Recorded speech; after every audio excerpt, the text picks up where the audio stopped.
The search and rescue operation, as you know, is winding down, but some teams will still remain for some time to come, not least to help with recovering bodies and if there are any other possibilities of finding people alive.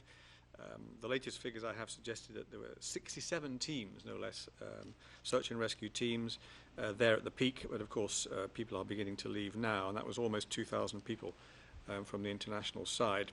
Experts tell us that the additional cost to build back... On the water side, I think we are making progress. As I said before, I think there are still issues there, particularly outside Port-au-Prince, but the water situation is less acute than it was before. I think most people have got some access to water, and we're increasing the coverage that we are able to give. So that is less critical, although I don't want to give the impression that it's at all solved.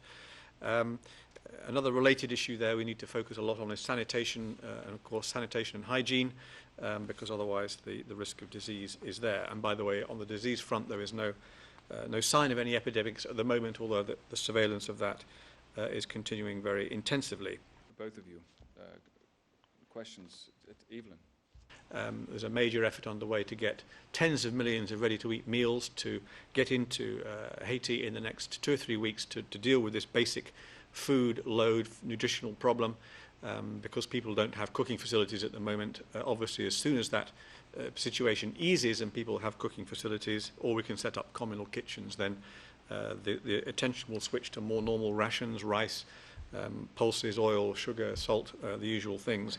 But we're not quite at that stage yet. Major priority, as we discussed before, we need to make sure that people have as quickly as possible, first of all, better rudimentary shelters, if I can put it that way, in terms of plastic sheeting, tarpaulins, to improve the coverage they've got at the moment. But of course, as quickly as possible, we want to get as many tents as possible in there, and we're working on that. I mean, there are a certain number of tents in stock and being distributed, but I think there's another 40,000 or so on the way. And as President Preval said yesterday, he estimates that 200,000 family-sized tents may be needed.